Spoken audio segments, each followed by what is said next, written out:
मेरा नाम श्रीन है। मैं एक न्यूज़ रिपोर्टर हूँ। वो ज़मीन पर पड़ी हुई थी। उसकी हालात बहुत ख़राब थी। उसके हाथ पैर तोड़ दिए गए थे। उस पर बेहद जुल्म किए गए थे। मेरे आसपास के लोग जो तरह तरह की बातें कर रहे थे वो सब मेरे कानों में गूंज रही थी। जब उसके माता पिता पर मेरी नज़र गई तो मैंने देखा कि वो दोनों ही अपनी बेटी के लिए बिलख बिलख कर रो रहे थे। उनकी बेटी इस दुनिया से चली गई थी। शायद उन लोगों को यह नहीं पता था कि आज जब उनकी बेटी घर से अपनी ड्यूटी के लिए निकल रही है तो आज घर वापस नहीं आएगी। उसकी हालात देखकर तो मेरी भी आंखों में आंसू आ गए थे। सारा सामान इधर उधर बिखरा हुआ था। उसकी लाश को देखकर इस बात का अंदाजा लगाया जा सकता था कि उसको बड़ी बेरहमी से मारा गया है। उस दिन जनता आक्रोश में आ गई थी क्योंकि सब कोई बात पता चल गई थी कि किस तरह से उसकी इज्जत के साथ खिलवाड़ करके उसे मार दिया गया है। दिल दहलाने वाली घटना ने सबके होश उड़ाकर रख दिए थे कि क्या कोई इतनी बेदर्दी से किसी को मार सकता है। यह कई सालों पहले की बात है। आज भी जब मैं उस हादसे को याद करती हूँ तो मेरी आंखों में आंसू आने के साथ साथ मेरी आंखों के सामने वो पूरी कहानी घूमने लगती है जिसने उस समय पूरे देश को हिलाकर रख दिया था। कुछ समय पहले वो बड़े ही खौफनाक रात थी जब हमारे ही शहर के मशहूर अस्पताल में एक दिल दहला देने वाला मामला सामने आया था। उस अस्पताल में उस रात एक ऐसा क्राइम किया गया था जिसके बारे में सुनकर हर इंसान के रोंगटे खड़े हो गए थे। वो रात गुजर जाने के बाद जब दूसरे दिन निकला था तब हम लोगों को पता चला कि अस्पताल में इंटर्नशिप करने वाली नाइट ड्यूटी लेडी डॉक्टर की मौत हो गई है। यह बात बड़ी ही चौंका देने वाली बात थी। आखिरकार इतने बड़े अस्पताल की लेडी डॉक्टर की मौत यह कोई छोटी बात नहीं थी। अस्पताल के अंदर उस समय लेडी डॉक्टर अपनी नाइट ड्यूटी दे रही थी जब उसके साथ दरिंदगी की घिनौनी घटना को अंजाम दिया गया था। जब हम लोगों को इन्फॉर्म किया गया तो हम लोग मौकाए वारदात पर पहुंच गए थे। उस समय सुबह का 6 बज रहे थे और यह क्राइम रात के 3 बजे अंजाम दिया गया था। जैसे जैसे लोगों को पता चलने लगा अस्पताल में बहुत ज़्यादा भीड़ लग गई। हमें जैसे तैसे न्यूज़ को कवर करना था। पुलिस डिपार्टमेंट के कुछ इंस्पेक्टर से बात की गई तो उन्होंने बताया कि लड़की ने आत्महत्या कर ली थी, लेकिन जिस तरह से डेड बॉडी की कंडीशन हो रही थी उस हिसाब से बात मुझे बिल्कुल भी सच नहीं लग रही थी क्योंकि डेड बॉडी बहुत ही बुरी हालात में पड़ी हुई थी। लेडी डॉक्टर के शरीर पर कपड़े मौजूद नहीं थे बल्कि उसके कपड़े इधर उधर पड़े हुए थे। पुलिस ने उसके शरीर पर सफ़ेद रंग की चादर डाल दी थी। उसके शरीर से खून निकल रहा था कि उस सफ़ेद रंग की चादर पर भी लाल लाल खून के निशान आने लगे थे। आसपास बहुत सारा खून मौजूद था। दीवारों पर नाखून की स्क्रैच लगे हुए थे। लेडी डॉक्टर के जो कपड़े ज़मीन पर पड़े हुए थे वो सब खून से सने हुए थे। जिस जगह पर यह वारदात हुई थी यह अस्पताल के एक सेमिनार हॉल था। इधर उधर देखने पर माँ का सामान बिखरा हुआ था।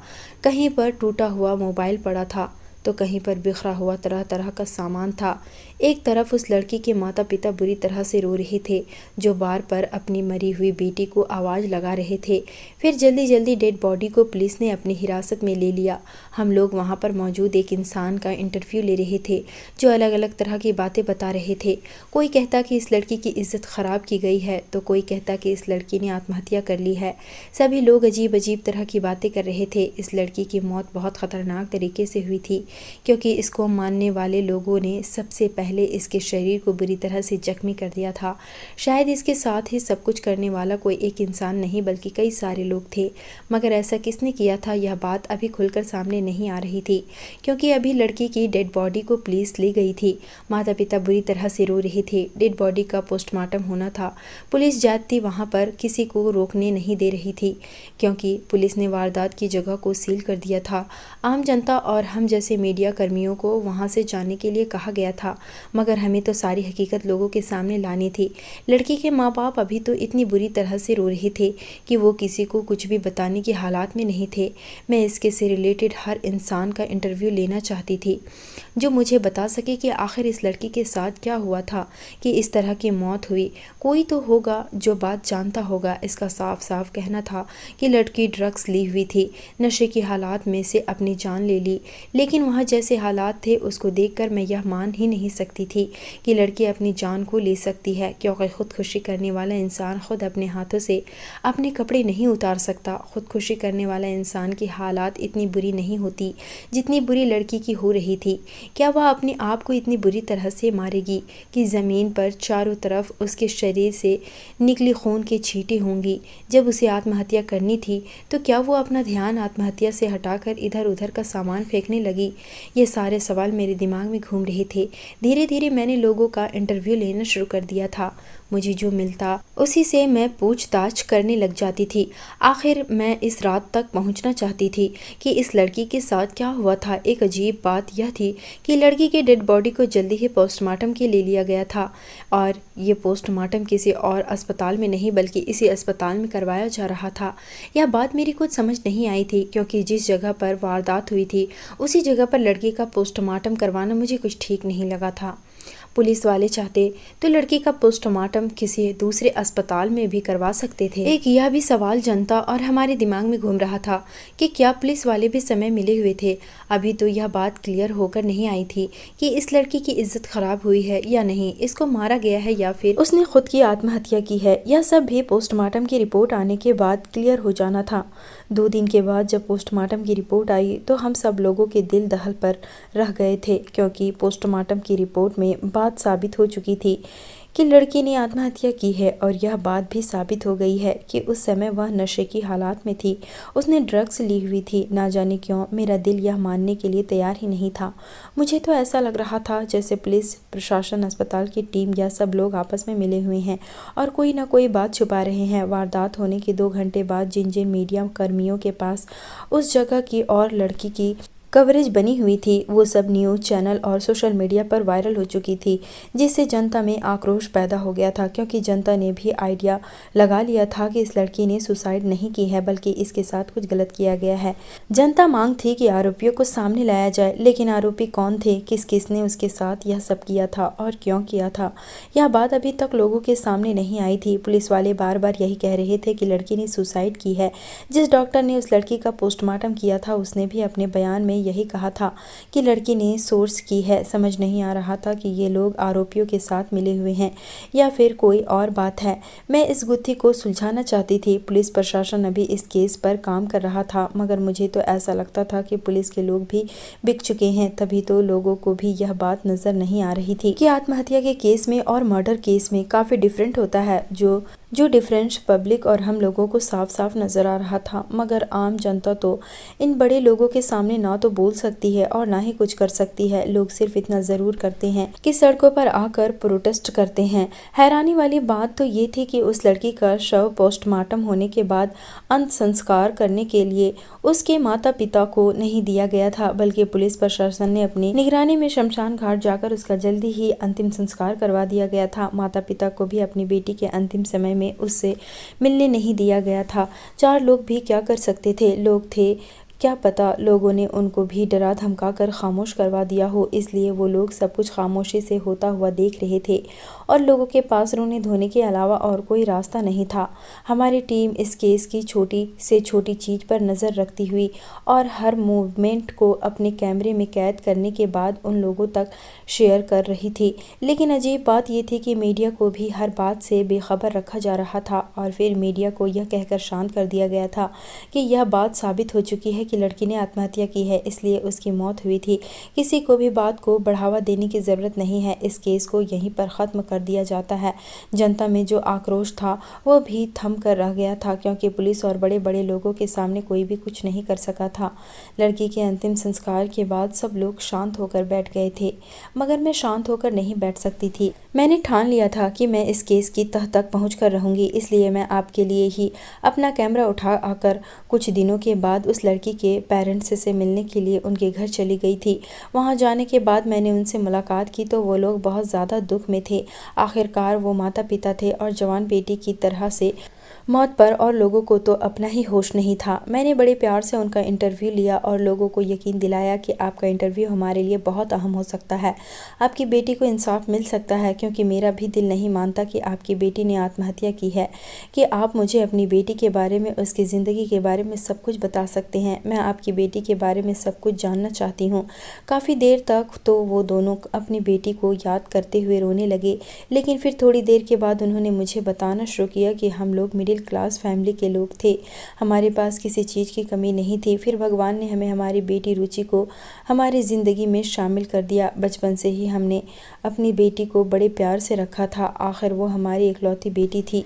मेरी बेटी बहुत इंटेलिजेंट थी। मेरी बेटी को डॉक्टर बनने का बहुत शौक था। वह अपनी पढ़ाई में इतनी इंटेलिजेंट थी कि हर बार अच्छे मार्क्स से अपने क्लास में टॉप करती। हमें भी दिखाई देता था कि हमारी बेटी की आंखों में जो सपने हैं उन्हें हमें पूरा करना चाहिए, मगर हम गरीब लोग थे। आजकल तो वैसे भी पढ़ाई बहुत महंगी है, लेकिन हमने इस बात की कोई परवाह नहीं की। हमने अपनी बेटी को डॉक्टर बनाने के लिए बहुत मेहनत की थी। रुचि के पिता कहने लगे कि मेरी बेटी को नेट कंप्लीट करना था, उसके लिए हमें बहुत सारे पैसों की ज़रूरत थी, इसलिए हमने अपना मकान बेच दिया और जैसे तैसे अपनी बेटी के सपने को पूरा किया। मेरी बेटी कहती थी कि एक दिन हमारे खोया हुआ सब कुछ वापस आ जाएगा, क्योंकि मेरी बेटी की पढ़ाई के दौरान उसकी माँ ने अपने जेवर भी बेच दिए थे। आखिरकार वो हमारी एक ही तो बेटी थी, उसी से सब कुछ था। हमने उसके सपने पूरे करने के लिए सब कुछ किया था। नेट कंप्लीट करने के बाद वह इस मेडिकल कॉलेज में पढ़ाई भी कर रही थी और इसके साथ साथ उसकी इंटर्नशिप ट्रेनिंग भी होती थी। मेरी बेटी को इस कॉलेज में पढ़ते हुए 7 महीने हो गए थे। इस दौरान मेरी बेटी ने और मैंने सेविंग्स करने के बाद 1 महीने पहले ही यह घर खरीदा था।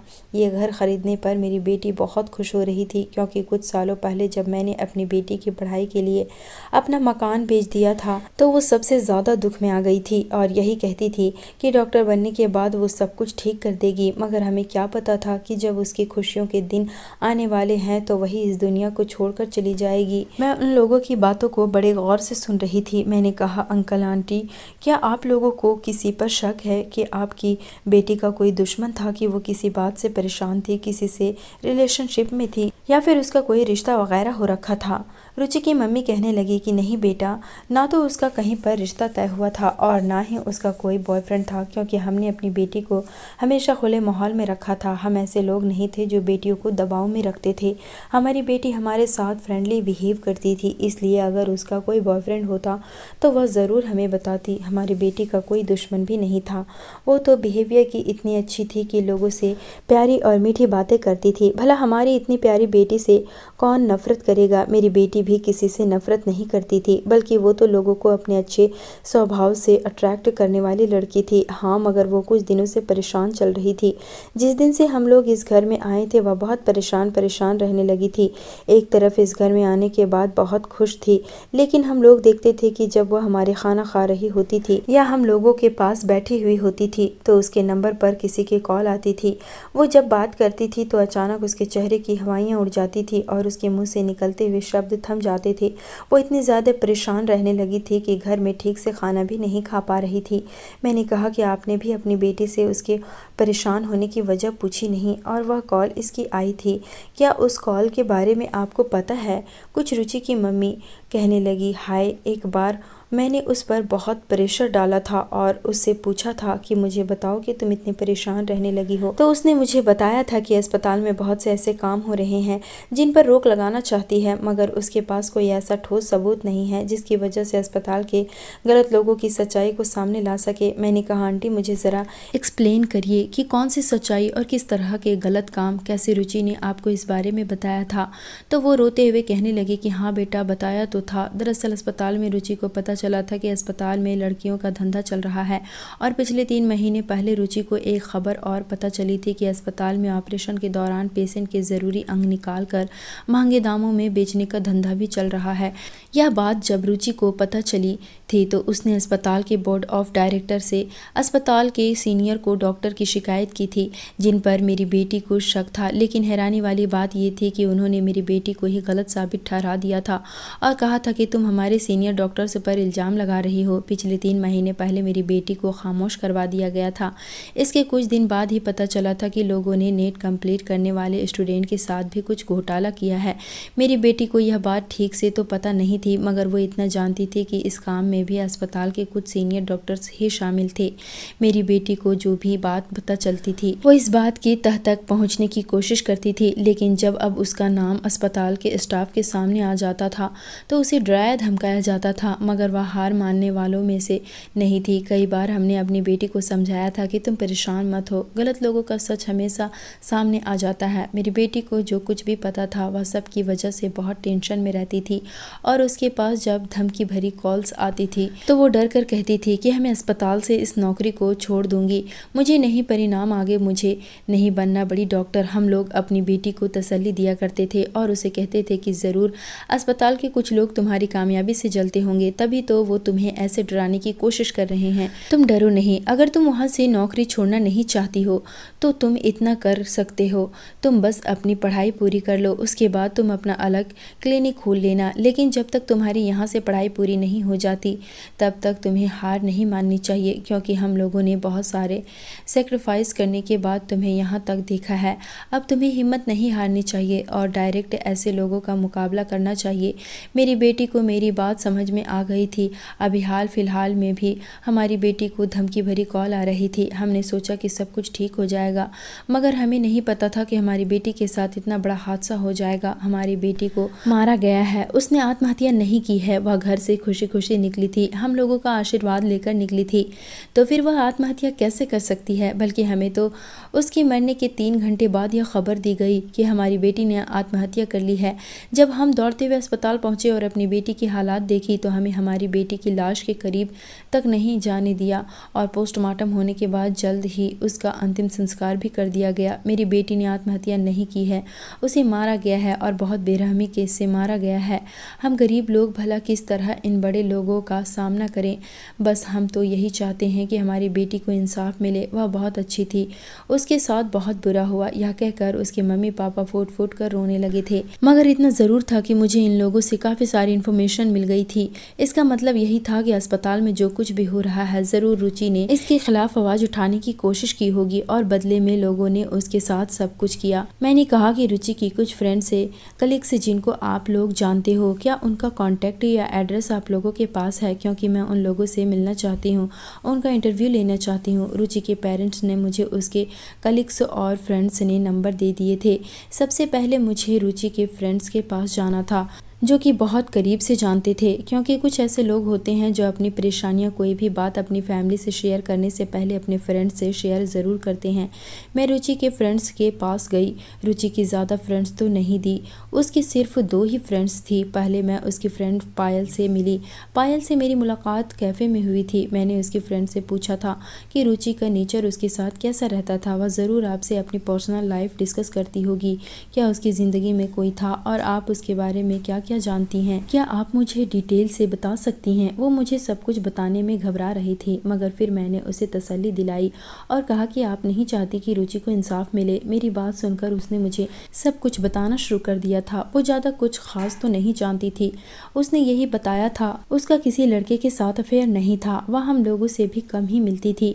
हम सब लोग छुट्टी वाले दिन एक दूसरे से मिला करते थे। उसके बीच हम लोगों की कोई मुलाकात नहीं होती थी, क्योंकि रुचि ज़्यादातर ड्यूटी पर ही होती थी। लेकिन पिछले कुछ दिनों से रुचि डे और नाइट दोनों ही ड्यूटियां कर रही थी। कई बार तो हमने उसे कॉल करके कहा था कि तुम्हारी ड्यूटी तो एक हफ्ते नाइट की और एक हफ्ते की होती है, तो फिर अब तुम पर काम का इतना प्रेशर क्यों डाला जा रहा है। उसने कहा मैं तुमसे मिलूंगी तब बताऊंगी, मगर वो तो हमसे अब कभी मिल ही नहीं रह सकेगी। मैंने कहा इसके अलावा भी तुम कुछ और जानती हो, तो वो कहने लगी कि नहीं, मैं कुछ और नहीं जानती हूँ, मगर इतना ज़रूर कहना चाहती हूँ कि वह काफ़ी परेशान थे। फिर मैं रुचि की दूसरी दोस्त के पास गई जिसका नाम स्नेहा था। स्नेहा से मेरी मुलाकात उसके घर पर हुई थी। स्नेहा से भी मेरी बातचीत ज़्यादा नहीं हो पाई थी, क्योंकि ये तीनों फ्रेंड्स आपस में अपने अपने काम की वजह से कम ही मिल रही थी। कोई भी लड़का रुचि का दोस्त नहीं था। आस पड़ोस में भी उसकी ज़्यादा किसी से दोस्ती नहीं थी, लेकिन वह लोगों से बहुत अच्छे तरीके से बात किया करती थी। अब मुझे रुचि के क्लिक से बात करनी थी, जो कि 3 लोग थे। उन तीनों से मैंने एक साथ ही मुलाकात करने का सोच लिया था।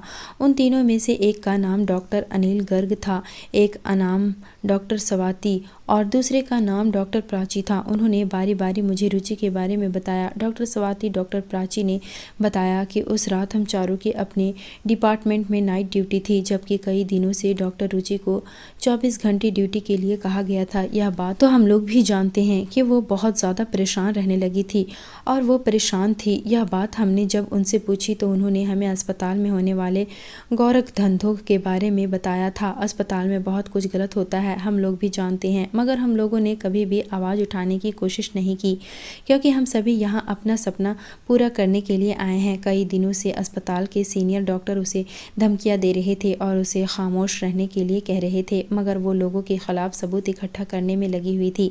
एक बार उसने ऑपरेशन थिएटर की वीडियो बना ली थी, जिसमें साफ साफ नजर आ रहा था कि डॉक्टर विक्रम, डॉक्टर रितेश एक जवान लड़की के ऑपरेशन के दौरान किडनी निकाल रहे थे, जबकि उसका ऑपरेशन तो अपेंडिक्स का हो रहा था। ये लोग इसी तरह से ऑपरेशन के दौरान पेशेंट को बेहोशी में उसके कीमती अंग निकालकर महंगे दामों में बेच देते हैं। उस वीडियो को रुचि पुलिस स्टेशन लेकर जाना चाहती थी, क्योंकि कई बार उसने बोर्ड ऑफ डायरेक्टर से जब यहाँ के सीनियर डॉक्टर की शिकायत की तो उन्होंने उल्टा रुचि पर ही डांट लगाई थी और कहा था कि तुम हमारे हॉस्पिटल की इज्जत को मिट्टी में मिलाना चाहती हो, तुम गलत आरोप लगा रही हो। फिर कुछ दिनों बाद रुचि को पता चला कि मेडिकल कॉलेज में पढ़ने वाले स्टूडेंट जो बहुत ही होनहार है, उनको ड्रग सप्लाई की जा रही है। जो अपने करियर को आगे बढ़ाना चाहते हैं वो ड्रग की लत में अपने करियर में पीछे होते जा रहे थे, और इसमें भी हमारे अस्पताल के ही कुछ बड़े बड़े लोगों का हाथ था।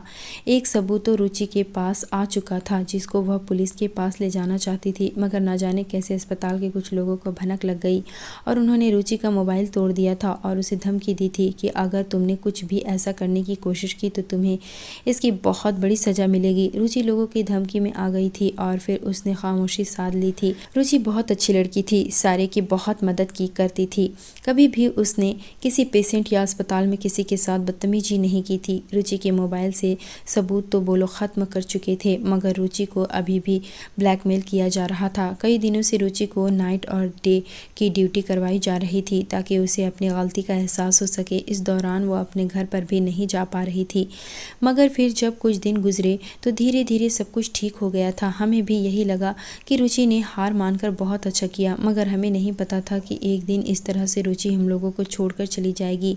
दूसरी लेडी डॉक्टर ने भी कुछ इसी तरह से बताया था, लेकिन उन तीनों ने एक अजीब बात यह बताई थी कि हादसे वाली रात उन लोगों की नाइट ड्यूटी थी, लेकिन उनको रात 12 बजे तक ईमेल कर दिए गए थे कि उन सब की उनके डिपार्टमेंट में ड्यूटी ऑफ हो गई है और वो लोग अपने अपने घर जा सकते हैं। ये चारों की लोग अपने अपने पेशेंट के साथ बिजी थे, इसलिए दोनों डॉक्टर तो अपने घर चली गई थी, मगर उन्होंने रुचि से कहा कि तुम घर नहीं जाओगी, हम लोगों को मेल आया है कि हम सबकी ड्यूटी ऑफ हो गई है। रुचि ने उसी दिन अपना नया मोबाइल लिया था। उसने जैसे ही अपने मोबाइल को चेक किया तो उसके पास कोई मेल नहीं आया था। उसने सोचा कि शायद उसकी ड्यूटी ऑफ नहीं हुई है। उसे डॉक्टर गर्ग को रोकने की कोशिश की और कहा कि मैं यहाँ पर अकेले ड्यूटी करूँगी, आप एक काम कीजिए, मेरे साथ रुक जाइए। डॉक्टर गर्ग ने उससे कहा था कि मेरी वाइफ प्रेग्नेंट है और मेरी फैमिली भी शहर से बाहर गई हुई है। मैं तो चाहता ही यही था कि ड्यूटी ऑफ हो जाए, मुझे अपनी वाइफ की केयर करनी है,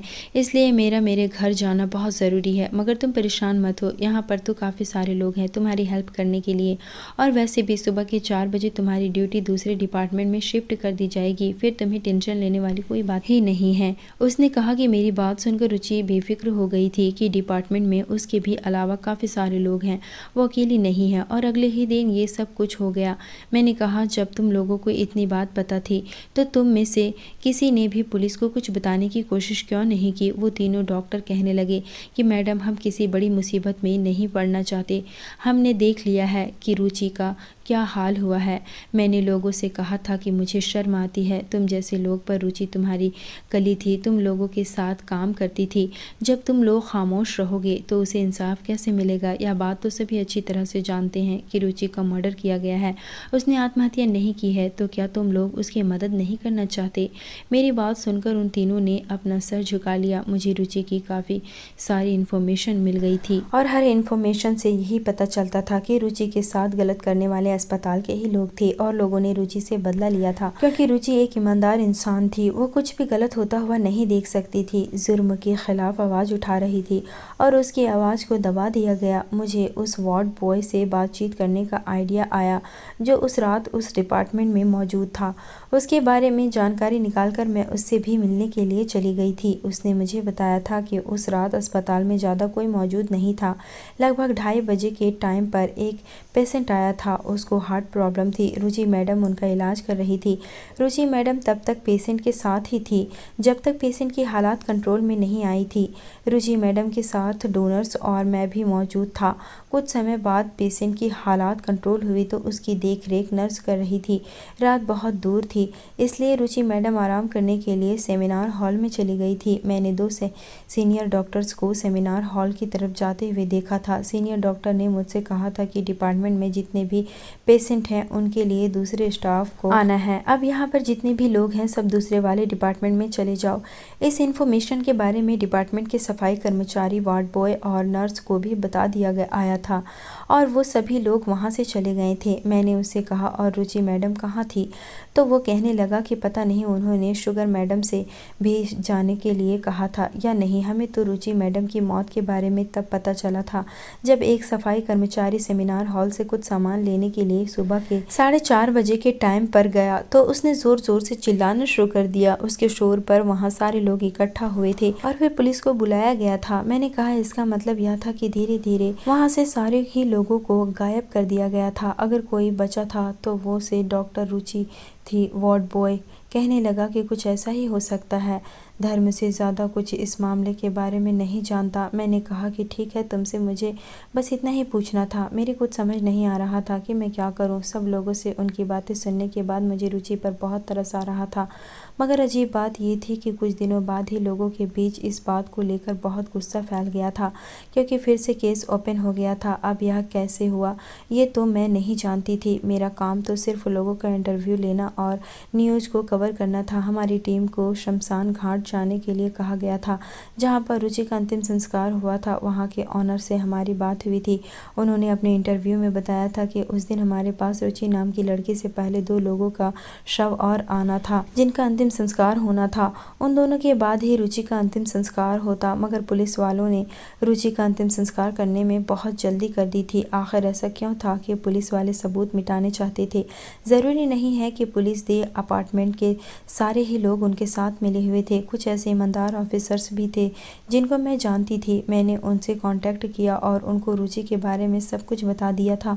रुचि की जितनी में इन्फॉर्मेशन मेरे पास थी वो सब मैंने उन्हें बता दी थी, क्योंकि अब तक मैंने जितने भी लोगों से बात की थी उन सभी की कवरेज मेरे पास थी। मैं जानती थी कि मैं अपने तरीके से रुचि को इंसाफ ज़रूर दिला सकती हूँ। मुझे उसके आरोपियों तक पहुँचना था। मैं ही नहीं बल्कि पूरा देश जानना चाहता था कि रुचि के आरोपी कौन थे, उन्होंने रुचि के साथ ही सब कुछ क्यों किया और इतना बड़ा जुर्म क्यों छुपाया जा रहा है। यह मामला सीबीआई को दे दिया गया था। सीबीआई ने इस मामले की तह तक पहुंचकर इस खेल में आने वाले काफ़ी सारे ऐसे लोगों को अरेस्ट किया था जिन पर सीबीआई को शक था। उनकी सीबीआई ने पॉलीग्राफी टेस्ट भी किए थे जिसे पुलिस वाले आरोपियों को पकड़ने में सफल रह सके थे, क्योंकि सीबीआई को काफ़ी सारे लोगों पर शक था। यह कि दोबारा ओपन इसलिए हुआ था क्योंकि जनता में बहुत आक्रोश बना हुआ था। सोशल मीडिया पर भी लोगों का यही कहना था कि आत्महत्या करने की भी कोई वजह होती है और लड़की ने आत्महत्या की थी तो वो वजह हमारे सामने लानी चाहिए। लेकिन उनका कहना था कि लड़की ड्रग्स लेती थी। लेकिन रुचि की इन्फॉर्मेशन के बाद तो यही पता चला था कि वो दूर दूर तक भी ऐसी किसी काम में शामिल नहीं थी। इतने सारे गरबा होने के बाद भी कोई अपनी आवाज़ खोलने के लिए तैयार नहीं था। जब लोग सड़कों पर उतरे, लोगों में गुस्सा पैदा हुआ। लोगों में हर शहर में कैंडल मार्च किया। कुछ ऐसे लोग प्रोटेस्ट में शामिल हुए थे जो रुचि के बहुत करीबी लोग थे, जैसे कि डॉक्टर गर्ग, जो सब कुछ जानते हुए भी अनजान बने रहे थे। वैसे डॉक्टर स्वाति भी सब कुछ जानती थी, लेकिन वो लोग अपनी नौकरी से हाथ नहीं धोना चाहते थे। मगर उन लोगों को जब यह बात रियलाइज़ हुई कि जब पूरा देश इस प्रोटेस्ट में हिस्सा ले सकता है तो वो लोग क्यों रुचि को इंसाफ नहीं दिला सकते, इसलिए वो लोग भी एक एक करके गवाह के तौर पर सीबीआई के पास जाकर अपने बयान देने लगे। इसकी बड़ी वजह यह भी थी कि रुचि का पोस्टमार्टम उसी अस्पताल में क्यों किया गया था जिस अस्पताल में उसके साथ इतना बड़ा हादसा हुआ था। यह बात भी इस तरह से पता चली थी जब गवाहों ने डॉक्टर का भी नाम ले दिया जिसने रुचि का पोस्टमार्टम किया था। उसने गलत रिपोर्ट बनाकर दी थी। पुलिस वाले यह बात अच्छी तरह से जानते थे, क्योंकि पुलिस वालों को खरीद लिया गया था, अस्पताल के स्टाफ को खरीद लिया गया था, डॉक्टर्स को खरीद लिया गया था। रुचि के माता पिता को धमकी दी गई थी कि अगर उन्होंने अपनी बेटी को इंसाफ दिलवाने की आवाज़ उठाई तो लोगों को छोड़ा नहीं जाएगा। मगर जब शहर के बड़े बड़े ऑफिसर्स ने आपस में बैठकर मीटिंग की और ही सीबीआई को सौंप दिया गया। सीबीआई ने सब कुछ पता लगा ही लिया था। रुचि के आरोपी पकड़े गए थे। उन लोगों ने एक एक करके अपने गुनाह कबूल कर लिए थे। दरअसल रुचि अस्पताल के गलत काम के बारे में जान गई थी, क्योंकि रुचि एक ईमानदार और सच्ची लड़की थी। वो कुछ भी गलत होता हुआ देखकर इग्नोर नहीं कर सकती थी। अस्पताल में गलत काम होते हुए भी बहुत सारी डॉक्टर्स अपनी सैलरी की वजह से वहाँ पर नौकरी कर रहे थे, मगर रुचि ऐसी लड़की नहीं थी। रुचि को तकलीफ होती थी, लोगों को परेशान देखकर रुचि को तकलीफ होती थी। लोगों के साथ गलत होते हुए देखकर उसने जुल्म के खिलाफ आवाज़ उठानी चाहिए, तो अस्पताल के सीनियर डॉक्टर्स ने उसे धमकी दे दी कि तुम खामोश हो जाओ, वरना तुम्हें इसकी बहुत बड़ी सज़ा मिलेगी। कुछ वक्त के लिए रुचि खामोश हो गई थी। उसको धमकी भरी कॉल आने लगी थी। रुचि ने जो सबूत इकट्ठा किया था उस पर उसका मोबाइल तोड़ दिया गया। रुचि बहुत डर गई थी कि वो एक मामूली सी लड़की है, वो इन बड़े लोगों का सामना नहीं कर सकती। लेकिन डॉक्टर्स को लगता था कि रुचि हारने ही मानेगी, कभी ना कभी उनकी सच्चाई दुनिया के सामने लेकर आ ही जाएगी। इसलिए उन सब लोगों ने मिलकर प्लान बनाया कि रुचि को तंग करने के लिए उसको दिन रात की ड्यूटी पर लगा देना चाहिए। इस हादसे के 2 दिन पहले ही अस्पताल में कंस्ट्रक्शन का काम शुरू हो गया था। इस दौरान वहाँ के कैमरे भी हटते हुए थे। अस्पताल में जो पेशेंट थे उनका ध्यान रखने के लिए 4:30 बजे दूसरे स्टाफ आने वाला था। इस बीच उन लोगों को अपना काम करने का 1 घंटा मिल रहा था। एक एक करके उन्होंने डिपार्टमेंट के सारे ही लोगों को गायब कर दिया था, जबकि लास्ट मोमेंट पर जो हार्ट पेशेंट आया था वह भी प्लान का ही एक हिस्सा था। रुचि को बिजी किया गया ताकि वह स्पेस के साथ बिजी रहे और वो अपने डिपार्टमेंट के स्टाफ डॉक्टर से बातचीत ना कर सके। रात को जब सुबह सेमिनार हॉल में आराम करने के लिए बचने की कोशिश कर रही थी, उसने सलवार कमीज पहना हुआ था और अपना वाइट कोट भी। रुचि का सामान सेमिनार हॉल में पहले से ही मौजूद था, क्योंकि 2 घंटे पहले वो सेमिनार हॉल में आई थी। जब वो आराम करने के लिए कुर्सी पर बैठने ही वाली थी कि तभी अचानक पेशेंट के आने की उसे खबर दी गई। इसलिए वह अपने पर्स और मोबाइल वहीं पर छोड़ दी। अब वो दोबारा से फ्री होने के बाद यहाँ आई थी तो उन दरिंदों ने उसे पकड़ लिया था। उसका बुरी तरह से पीटा गया था। उसके गाल पर इतनी ज़ोर से थप्पड़ मारा गया था कि उसका पूरा चेहरा लाल हो गया था। एक डॉक्टर ने उसकी टांगें पकड़ ली थी, जबकि दूसरे डॉक्टर ने उसके हाथ पकड़कर उसे ज़ोर ज़ोर से ज़मीन पर दे मारा था, जिसकी वजह से उसका असर ज़मीन पर ज़ोर से लगा था और उसके सिर से खून निकलने लगा था। वह भागने की कोशिश कर रही थी, दीवारों तक जाकर पहुंची थी, मगर दीवार से टकरा गई और टकरा कर गिरते गिरते उसके नाखून दीवार पर लग गए, जिसकी वजह से दीवार पर स्क्रैच इस पर गए थे।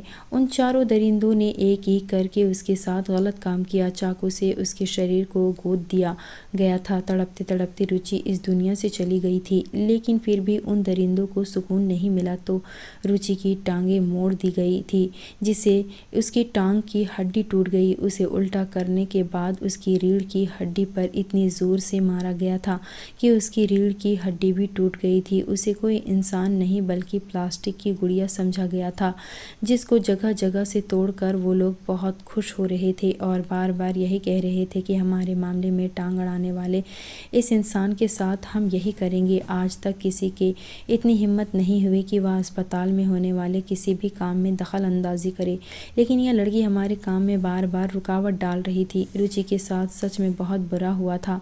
उस बेचारी को इतनी बुरी तरह से मारा था कि उसके शरीर का सारा ही खून ज़मीन पर फैल गया था। उसने भागने की और बचने की बहुत कोशिश की थी, मगर वो अकेली थी और यह 4 लोग थे। वो बेचारी अपने आप को इन दरिंदों से नहीं बचा सकी थी। सारे आरोपियों ने एक एक करके अपना जुर्म कबूल कर लिया था, क्योंकि सीबीआई ने केस रिलेटेड सभी लोगों को अरेस्ट कर लिया था। इस काम में मैंने भी अपना पूरा सपोर्ट किया था। हर मौके की कवरेज बनाकर मैंने अपने चैनल पर दिखाई थी और साथ ही साथ पुलिस वालों की भी मदद की थी। पुलिस वाले, अस्पताल के डॉक्टर्स, पोस्टमार्टम वाले डॉक्टर, स्टाफ के लोग, इन सभी को अरेस्ट कर लिया गया था। कड़ी से कड़ी सजा हुई थी। पोस्टमार्टम की रिपोर्ट गलत बनाने वाले डॉक्टर को भी पैसे खिलाए गए थे। यही वजह थी कि वो सच बोलने को तैयार नहीं था। लेकिन जब उसका पॉलीग्राफी टेस्ट किया गया तब उसकी सारी सच्चाई सामने आ गई थी। रुचि की असली रिपोर्ट तो आज तक सामने नहीं आ सकी, क्योंकि अस्पताल के प्रिंसिपल को शक था कि कहीं रुचि की लाश किसी सही इंसान के हाथ लग गई तो उसकी दोबारा से पोस्टमार्टम रिपोर्ट भी हो सकती है। इसलिए उन्होंने जल्द से जल्द उसकी लाश को ठिकाने लगाने की के लिए उसका अंतिम संस्कार करवा दिया ताकि बात दबकर रह जाए। उस समय हमारे देश की जनता इस लड़की को इंसाफ दिलाने के लिए बहुत गुस्से में आ गई थी। उसके आरोपी पकड़े गए, लेकिन क्या और लोगों को सजा मिलने के बाद हमारे देश में जुर्म कम हो गए। आज भी हमारे देश की बेटियां डर डर कर जीती हैं। रुचि के माता पिता को बहुत खुशी हुई थी जब उनकी बेटी को इंसाफ मिला था। रुचि इतनी समझदार और पढ़ी लिखी लड़की थी, अपनी आंखों में अपने सपने दबाकर चली गई। बड़ी डॉक्टर बनने का सपना उसका सपना ही रह गया। हमारे देश में कहा जाता है कि बेटी पढ़ाओ बेटी बचाओ, मगर ना तो हमारे देश की बेटियां पढ़ पाती हैं और ना ही बच पाती हैं। मैं चाहती हूँ कि हमारे देश में कोई ऐसा कानून बनना चाहिए जिससे हमारे देश की बेटियों को सिर्फ रखा जा सके। उनके आरोपियों को ऐसी सज़ा देनी चाहिए कि ऐसा आरोप कोई दोबारा ना कर सके। आज इस कहानी को कई साल हो गए, मगर जब भी मुझे रुचि की कहानी की याद आती है तो मेरी आंखें नम हो जाती है। आज इतने सालों बाद मैं एक बड़ी न्यूज़ रिपोर्टर हूँ, मगर खुश हूँ कि मेरे थोड़े से ही सहयोग से रुचि को इंसाफ मिल सका। मैं आप लोगों से रिक्वेस्ट करना चाहती हूँ कि अगर आपको लगता है कि किसी पर जुल्म हो रहा है तो जुल्म के खिलाफ आवाज़ उठाई है। रुचि के बारे में भी काफ़ी सारे लोग जानते थे, मगर किसी ने भी रुचि को सपोर्ट नहीं किया। आपकी छोटी सी मदद के सामने वाले पर जुल्म होना बच सकता है। रुचि जैसी ना जाने कितनी लड़कियां आपके सहयोग से बच सकती हैं, इसलिए हमेशा बेटियों की रक्षा कीजिए। दोस्तों, उम्मीद करती हूँ आपको हमारी कहानी पसंद आई होगी। कहानी पसंद आई है तो वीडियो को लाइक करें, चैनल पर नए हैं तो चैनल को सब्सक्राइब करें।